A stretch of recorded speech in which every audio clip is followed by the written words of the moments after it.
Welcome back to The Negatives. Today on the show, we have a bunch of upcoming camera releases we gotta talk about. It's super exciting, and including but not limited to a bunch of new film cameras, an update from Pentax, Fuji's digital half-frame camera, and a new release from Polaroid which totally isn't improved color chemistry, and we are all so very shocked by that.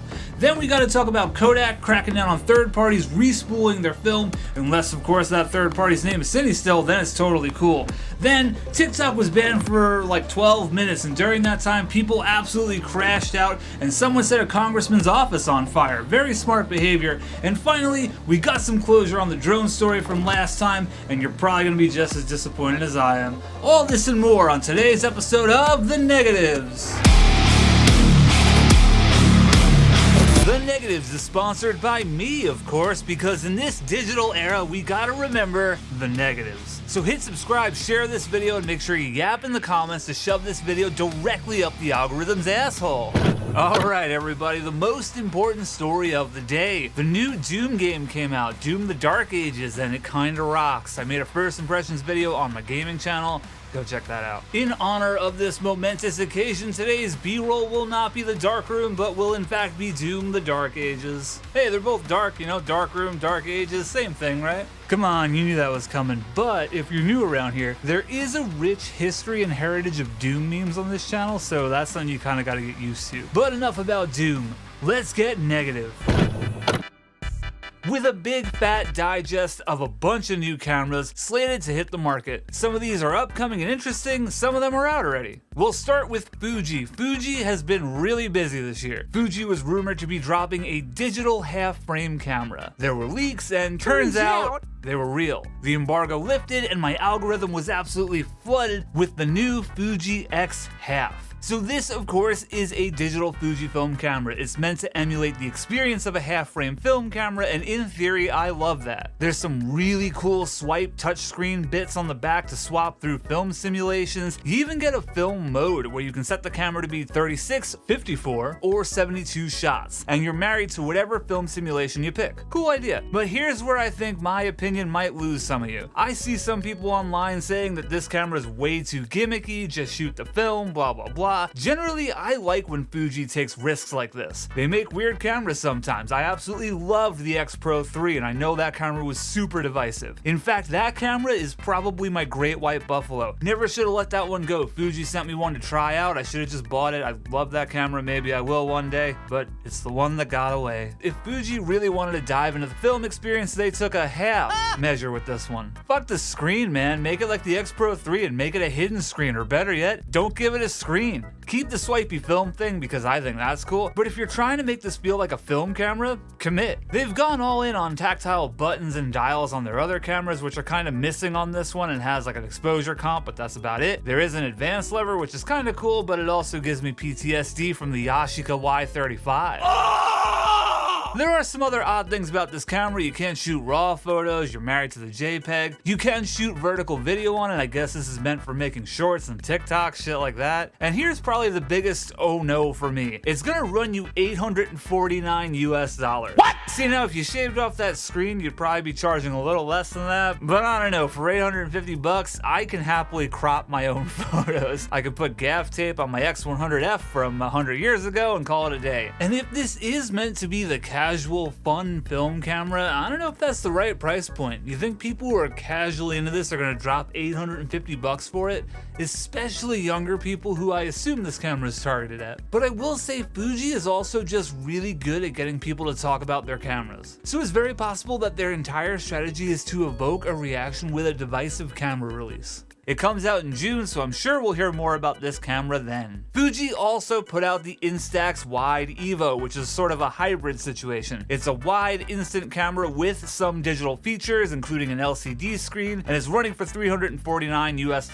While that price is admittedly a little steep, it makes more sense than the Polaroid i2 because, you know, Instax film actually works. And somehow it's still cheaper than the Polaroid i2. Boom.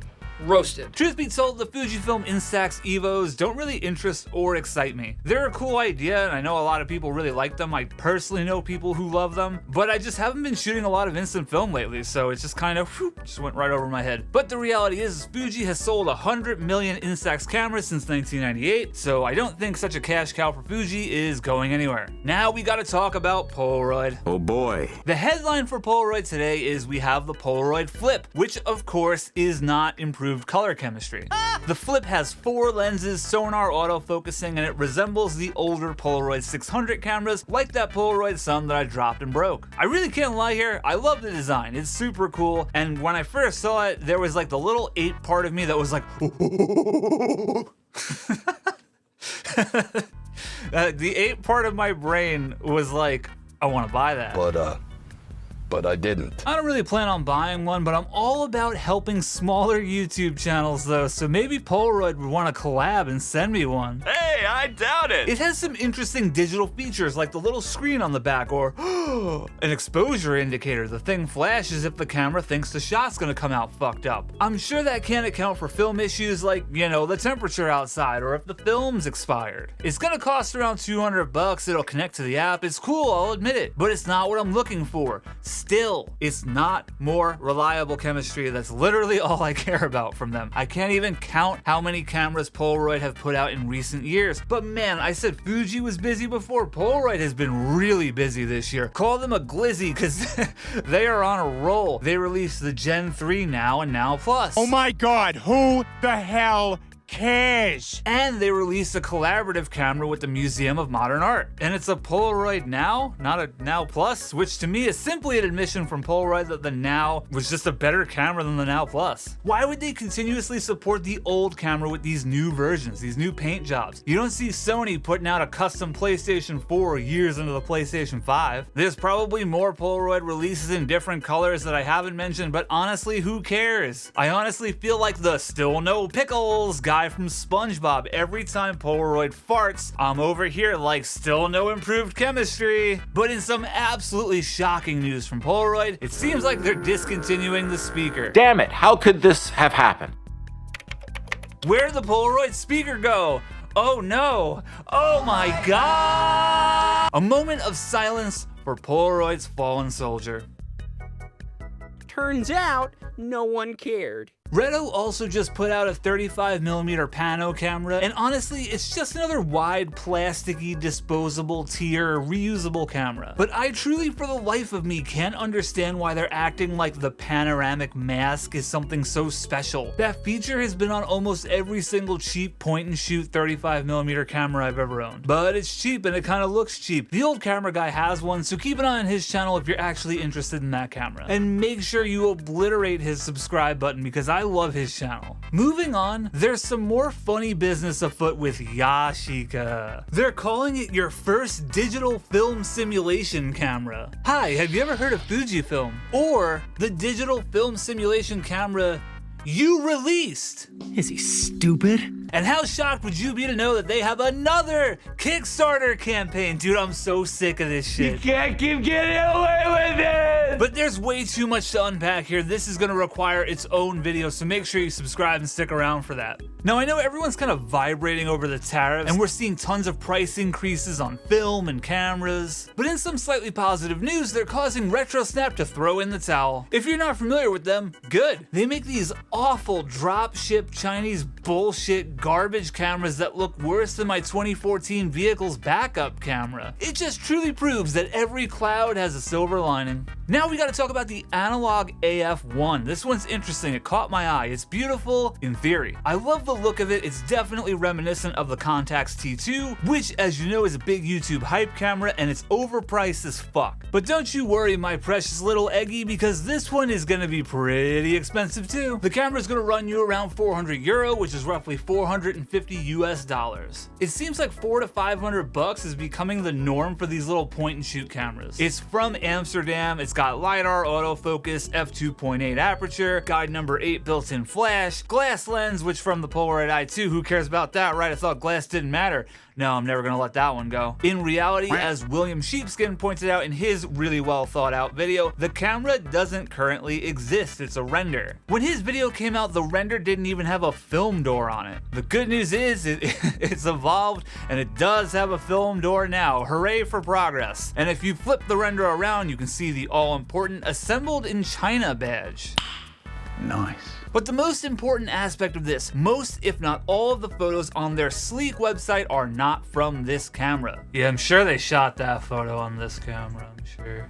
You can barely see that little tiny text under the photo. Image for reference. And allegedly Williams Video made Analogue update their website, which is pretty funny. Since then, there's been a lot of updates, to be totally fair, especially over on their Instagram. They have a couple of update videos. It's chugging along. You can see the prototype camera on the table. There's video of their manufacturing, all the little parts. They raised the price a little bit. They readjusted the timeline. So credit where credit's due, I am fair here on the negatives. They are being very transparent about the process. They don't seem to be shady, and they do actually sell cameras and film on their website, and I think they develop too, so it does seem like a slightly more reputable company than some of the other ones that I would normally discuss on a show like this. So I'm sure you can guess what we have to do. We have to keep an eye on it and see what happens. The Smartflex is an expensive large format camera. Go figure, there was a Kickstarter for it, but I'm just gonna boil this one down to I don't shoot large format, so I don't really care. And to wrap up our new camera digest section, let's talk about Pentax. Now, I gotta qualify this as always, I love Pentax. I love my K1000. If you've been around for a bit, you know I didn't really care about the Pentax 17. I didn't think it was a great idea, and I thought the price was kind of crazy. I thought it was overall too niche and too expensive for beginners. Once the embargo lifted and all the reviews came out, wow, it's the best thing ever. Oh my god, it's so cool. And fast forward to now, do you see videos about it anymore? Because I don't. I don't see people I follow on Instagram or YouTube using it. The dust has settled, time has passed, and this is the part that drives me nuts, is that now the other YouTube people are saying, oh, obviously it was overpriced, it was too niche, $500 for beginners? What was Pentax thinking? It's just another reminder that you, the viewer, need to remember who you're watching when it comes to reviews. It's time to stop watching the people who hold a camera for like 20 seconds or don't even take it out of the box, but still make a review video claiming to be an expert. I'll admit it, maybe I'm a little bit too far on the other end, but as a viewer, I would much prefer to watch a video from someone who has the experience, who has a well thought out video, as opposed to someone who just uploaded it first. Stop supporting YouTube photography slop. So all that to say, a key designer behind the Pentax 17 has left Reto Imaging, as the company says it's pausing the Pentax film project to evaluate the market. I've decided to leave Reto Imaging, the beloved and glorious brand Pentax, in March. Since joining the company, I've been involved in the design and planning of many digital cameras, and especially in the past few years in the world of analog cameras. And that's from the designer Takeo Suzuki, who goes by the moniker TKO.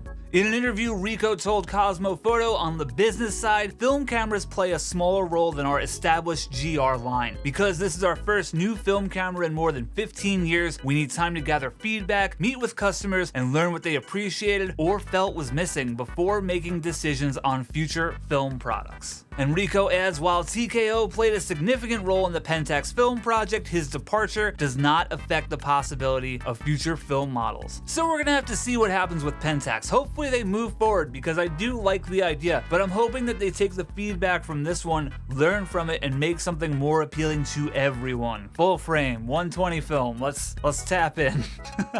Alright, before we jump on to the next story, we got a bunch of really good questions from you guys this episode of The Negatives, and this one comes from Metal Fingers. And he gave me fuck, kill, marry, 35mm, 120, and large format. Alright, this is hard. I gotta think about this for a second. We're gonna kill large format because I don't personally use it. Sorry guys, this is a question for me, so... Okay, now, I think we're gonna marry 120 because it's my preferred format. Even though I don't shoot it as much as 35mm, the results I get from 120 always blow my mind. So I guess we're gonna be fucking 35mm. Okay, this one comes from Run and Gun. How do you get good results? I don't know, I don't. We got a couple more that we'll do later on in the episode, but for now, this last one comes from Martin Brown Photos, and he asks, 120mm film versus 120 film. And obviously the correct answer is always 120mm. That's what it is. I measured it myself. And you don't have to trust me, because if you go on Fuji's official website, they're listing Pro 400H, the discontinued beloved film of mine, as 120mm. So there you go. Don't trust me, trust Fuji. Alright, now we gotta talk about Kodak. Kodak has been working to stop third parties from respooling their film. In fact, you need to prove that you're working on a motion picture now in order to bulk order their film, something that any random sweet Lou could just buy before this. Well, no more, unless your name happens to be Cine Still. Frankly, I wouldn't really cared much about this story had it not been for that last part. Kodak is directly picking and choosing who is worthy of buying their bulk film. Cine Still is okay. If I wanted to get into bulk loading, not okay. It also really highlights the divide between Kodak's motion picture and photo departments. For example, this crackdown doesn't impact consumer film, so Flick Film Street Savvy, which I love by the way, isn't affected because it's from a consumer film, not a cinema film. Now this is a very nuanced situation. At the end of the day, Kodak manufactures the film, it's their shit, they can do what they want with it. And the argument can be made that nothing is stopping other companies from making their own film production plants. But to me, that is such a loaded statement. You know it's not as simple as flipping a switch and suddenly having a film production plant. I mean, look at Polaroid, hey-oh! But I do think it's a pretty shitty move on Kodak's part, and it's ultimately gonna hurt some film photographers, especially those who live in certain countries where the price of Kodak films can be 3 to 4 times more than what we pay here in America. People should have the options, and in a world where there really aren't a ton of people making film, these resellers have a place in the market. These resellers aren't just repackaging, they're removing the remjet layer and making the film more user-friendly, especially for people who develop their own film like me. Yeah, I know it's simple to remove the remjet yourself, but hey, it's a service. And if you have a home darkroom but you don't want to mess with removing the remjet layer, that is a convenience, and people should have the option to pay for that. The market has shown that there are people who are willing to pay for that, right, Cine Still? This might have something to do with Kodak's sale to Kingswood Capital Management acquired Kodak Alaris, so this crackdown might be coming from that. Alright, Future Lou here. This is really annoying. It took me ages to actually edit this video, so my crazy theory that you're about to hear was already confirmed. Unfortunately, I really can't prove that to you. Here's the date on my Google Doc. I do write the negatives. There's just too much information to freeball the video like I normally would a crapshoot or something like that. Also, who cares? It don't matter.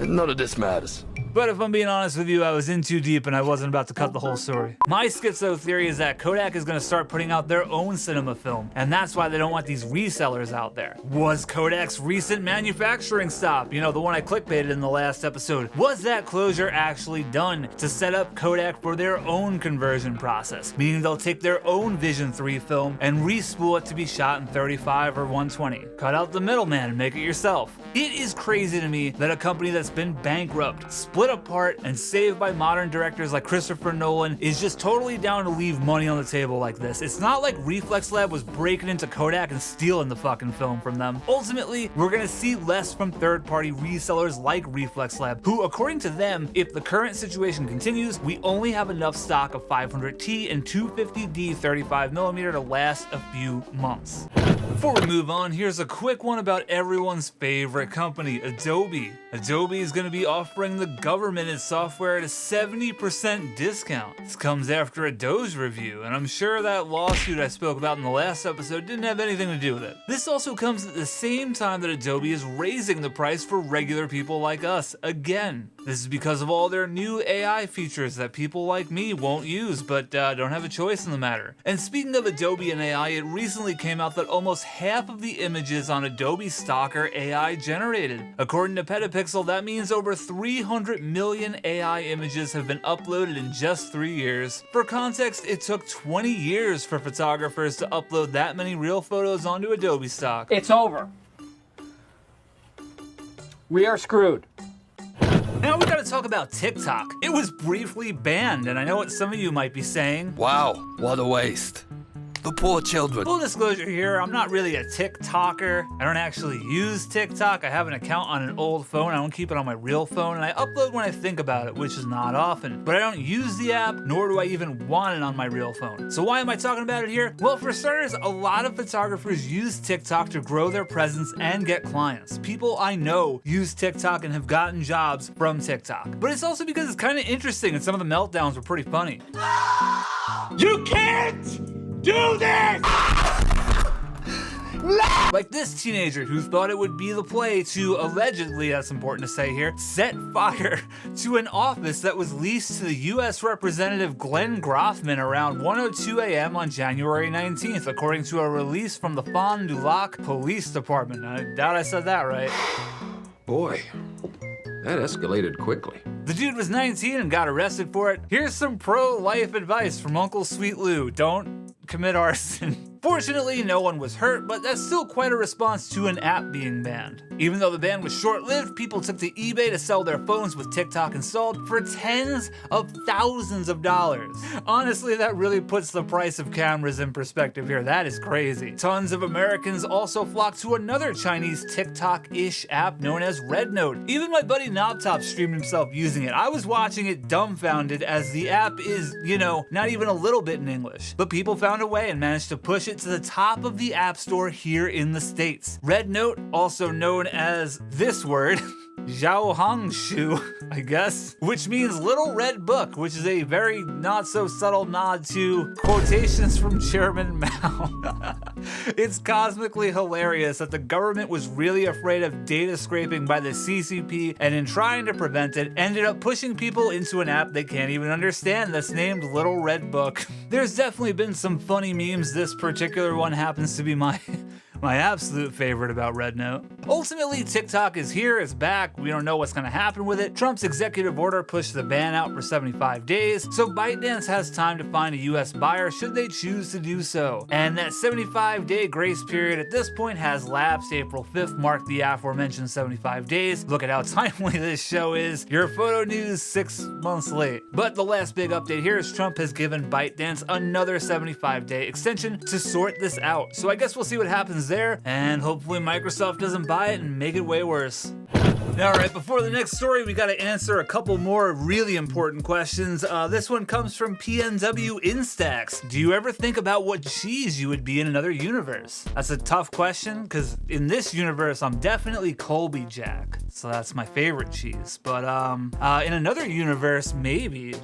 I don't know, maybe I'd be something crazy. Maybe I'd be Swiss. I'd have a bunch of holes in me. I don't know. This one comes from my friend Kristen. It's always, I gotta develop the negatives and never, I gotta make something positive. That is so true. That is so true. And lastly, we have my other friend Sammy Finch Photo, everything I need to process black and white film at home. I have a couple of videos about that on my channel, but I'm not gonna lie, I've developed, a lot since then, so I wanna make a refreshed, update home darkroom video, so look for that this summer for sure. I promise I'll be making that.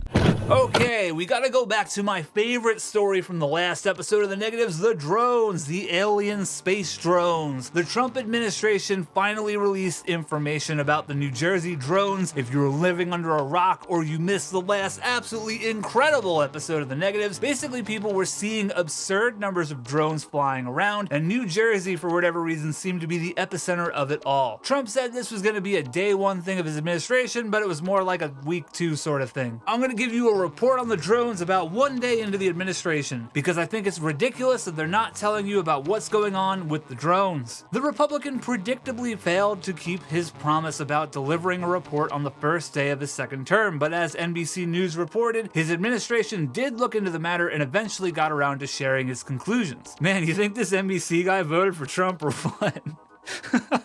This dude from MSNBC called this story a brouhaha, and I gotta tell you, maybe he'd feel differently if random drones were flying over his house in the middle of the night. I don't know, I'm just guessing here. After research and study, The drones that were flying over New Jersey in large numbers were authorized to be flown by the FAA for research and various other reasons.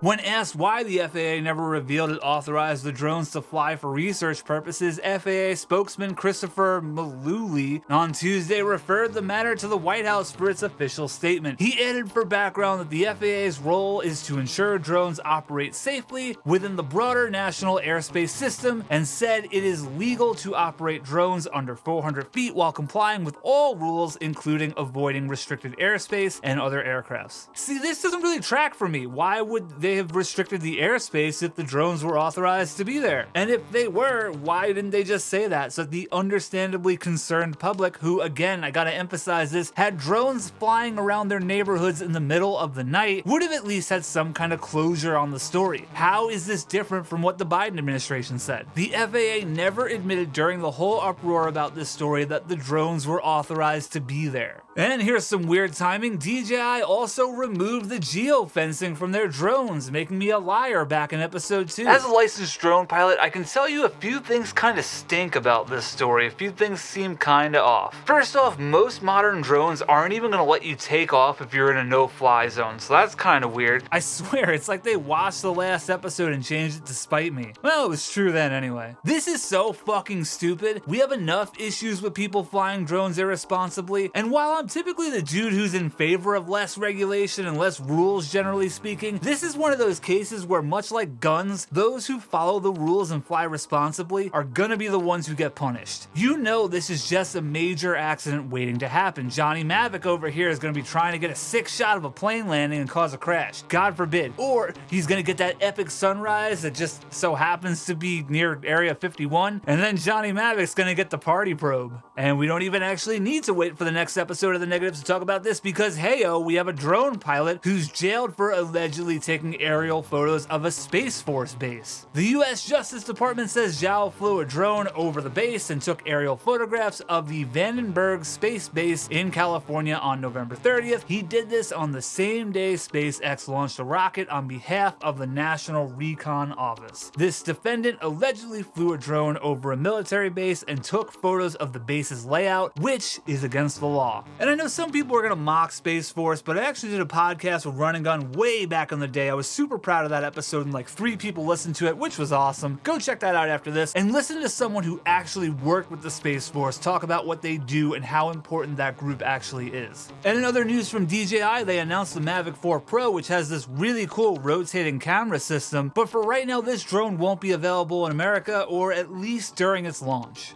According to a DJI spokesperson, the Mavic 4 Pro will not be available for sale in the US upon its global launch on May 13th. Like many global companies, we've had to adjust our market strategy as local conditions and the industry environment have evolved. While we do not have a timeline for when we can introduce the product to the US market, we are closely monitoring the situation and actively exploring every possible solution. As per usual, we get stuck in a tug of war between a bunch of powerful people who have no idea about the shit they're legislating. Smart. I think the best explanation we'll ever get for this story came from this guy on Twitter. I mentioned this in the last episode, and I think he's definitely onto something. Jokes aside, one last footnote about the drones. Trump very recently signed 2 executive orders regarding drones, and it kind of seems like they're coming in response to Ukraine's successful drone attacks against Russia. The first one's called the Restoring American Airspace Sovereignty, which according to Petapixel is multi-tiered and is designed to address the possible threat of unmanned aircraft systems in US airspace. So it's setting up a task force, it's gonna go after people acting a fool with drones, which kind of goes well with the whole DJI removing geofencing thing. And the other one's called the Unleashing American Drone Dominance Order, which is kind of sick. It's meant to increase the use of drones and expand their development in the United States. Now there already are a bunch of American drone manufacturers. Parrot and Freefly come to mind, but according to Petapixel, this order seeks to accelerate the safe commercialization of drone technologies through a variety of channels, including streamlining regulation and create blah blah blah blah blah. You get the idea. And to put a little bow on this, DJI, the largest drone manufacturer in the world, says it's a proponent of these 2 executive orders. So hopefully they can work together, because I like DJI drones and products, and I don't want to see them go away in America. They're good drones. I don't know what to tell you. Well, thanks for getting negative with me. I'll see you in the next one, and hopefully that upload won't be slower than the parry windows in Doom the Dark Ages. Zing! Alright, smash subscribe, bye. Like and subscribe. Sweet Loop Photography. Down there.